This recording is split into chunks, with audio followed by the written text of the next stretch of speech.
Dalam sejarah pemerintahan Hindia Belanda, hukuman mati terhadap koruptor pernah diberlakukan oleh Marsekal Herman Willem Dendels, Gubernur Jenderal Hindia Belanda, yang menjabat tahun 1808 hingga tahun 1811. Kala itu, Mahkamah Militer mendakwa Vils, perwira yang dipercaya untuk mempertahankan Maluku, telah merugikan negara karena tidak dapat menyelamatkan rempah-rempah milik negara dari serangan Inggris.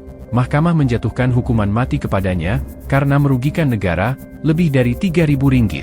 Dia dihukum mati dengan cara ditembak pada 10 Juni tahun 1810. Assalamualaikum warahmatullahi wabarakatuh.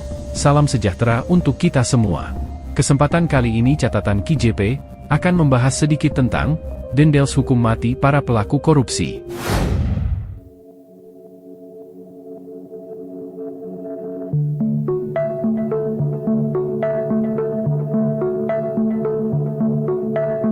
Dikutip dari tulisan Henry F. Isnaini, dalam Historia.id, Presiden Joko Widodo memilih menghadiri peringatan Hari Anti Korupsi Sedunia pada 9 Desember 2019 di SMKN 57 Jakarta.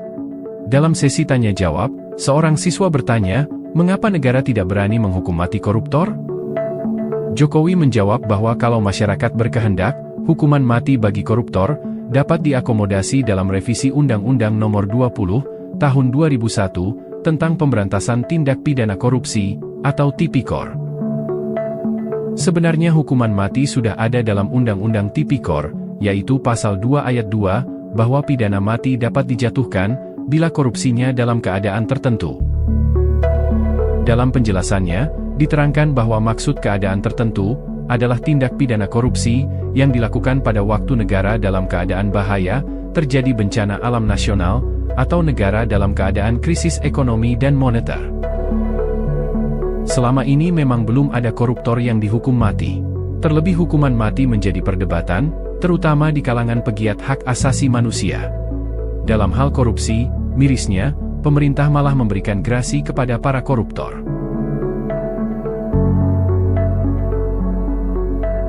Dalam sejarah, hukuman mati terhadap koruptor pernah diberlakukan oleh Marsekal Herman Willem Dendels, Gubernur Jenderal Hindia Belanda, yang menjabat singkat tahun 1808 sampai tahun 1811.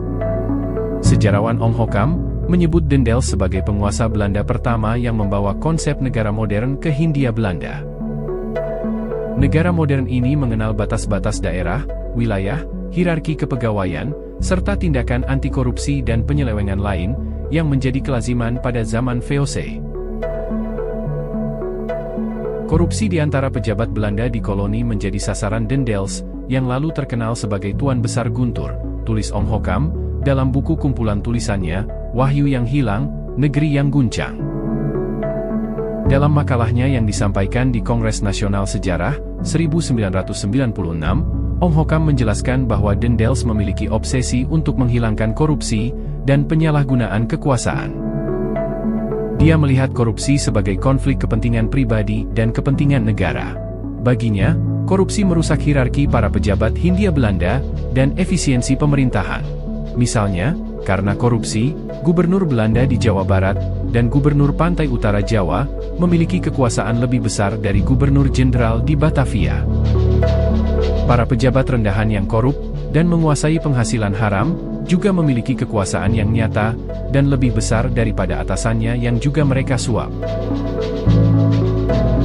Joko Marihandono, pengajar program studi Prancis di Universitas Indonesia, menerangkan bahwa Dendels menerapkan hukuman yang berat kepada para koruptor. Jika terbukti di pengadilan, mereka akan dihukum membayar denda, dicopot dari jabatannya, bahkan dihukum mati.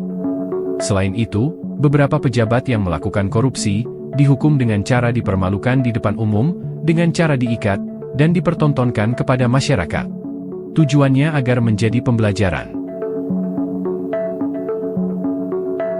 Sepertinya boleh juga hukuman dipermalukan diterapkan sekarang.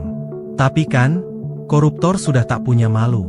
Buktinya ketika ditangkap KPK, masih bisa tersenyum, dan merasa sedang mendapat ujian dari Tuhan. Menurut Joko, hukuman mati akan diberlakukan kepada koruptor bila terbukti merugikan negara sebesar Rp3.000 ke atas, atau setara dengan gaji 1 bulan Ketua Radvan Indy. Hukuman mati dijalankan dengan cara ditembak sampai mati. Hukuman ini dijalankan oleh Daendels, tulis Joko, dalam penerapan gagasan revolusi Prancis awal abad 19, pemberantasan korupsi di Hindia Timur, termuat di Hakikat Ilmu Pengetahuan Budaya. Berdasarkan keputusan Gubernur Jenderal, apabila seseorang bersalah, dan pengadilan menghukum terdakwa dengan hukuman mati, maka putusan itu harus memperoleh persetujuan dari Gubernur Jenderal. Nahasnya, hukuman mati itu justru menimpa Kolonel J.P.F. Fils, perwira yang diandalkan Daendels. Itu pun bukan karena korupsi secara langsung, melainkan karena dia dianggap bertanggung jawab atas kerugian negara. Fils adalah perwira yang dipercaya oleh Daendels untuk mempertahankan Maluku, tulis Djoko Marihandono, dalam Sejarah Benteng Inggris di Indonesia. Kolonel Fils dari Prancis, reputasinya tak diragukan. Dia memimpin pasukan cukup besar, mencapai 1.500 orang gabungan serdadu Belanda dan milisi Jawa dan Madura, di Benteng Victoria. Namun, pada 16 Februari 1810, sekitar 600 tentara Inggris dan India di bawah Mayor Henry Court, menyerang Benteng Victoria. Pasukan ini, bagian dari armada yang dipimpin Laksamana Madya William O'Brien Drury, yang berlayar dari Bombay, India. Kolonel Fils tidak memberikan perlawanan yang berarti. Dia malah menarik pasukannya dari Benteng Victoria, ke Teluk Laetitia di Bukit Batu Gantung, dan membangun pertahanan di sana. Akan tetapi pertahanan ini tidak berlangsung lama dan segera dipatahkan. Akhirnya Kolonel Fils menyerahkan seluruh Pulau Ambon kepada Court, tulis Joko. Penyerahan ini diikuti oleh sejumlah pulau di sekitarnya, pada 19 Februari 1810. Pada Mei 1810, Daendels menerima berita jatuhnya Ambon dan pulau-pulau sekitarnya ke tangan Inggris. Dia terpukul karena Ambon merupakan pangkalan terkuat di wilayah timur dengan benteng-bentengnya, seperti Benteng Victoria, yang dipimpin oleh perwira andalannya, Kolonel Fils. Setelah dilepaskan Inggris, Fils kembali ke Batavia. Daendels menyeretnya ke mahkamah militer, yang menjatuhkan hukuman mati. Menurut laporan Inggris, Fils dihukum mati karena tidak mampu mempertahankan Maluku. Namun, menurut versi Belanda, Fils dihukum mati karena mengorbankan semua kekayaan negara di sana, tanpa bisa menyelamatkannya. Tekanan pada kekayaan negara ini lebih layak dipercaya, mengingat Kransen, yang menyerah kepada Inggris, tetapi mampu mengirim rempah-rempah ke Jawa, dibebaskan dan bahkan menerima penghargaan. Jadi, prioritas Daendels adalah mengorbankan pertahanan luar Jawa, tulis Joko. Mahkamah militer mendakwa Fils telah merugikan negara, karena tidak dapat menyelamatkan rempah-rempah milik negara dari serangan Inggris. Mahkamah menjatuhkan hukuman mati kepadanya, karena merugikan negara, lebih dari Rp3.000. Dia dihukum mati dengan cara ditembak, pada tanggal 10 Juni, tahun 1810.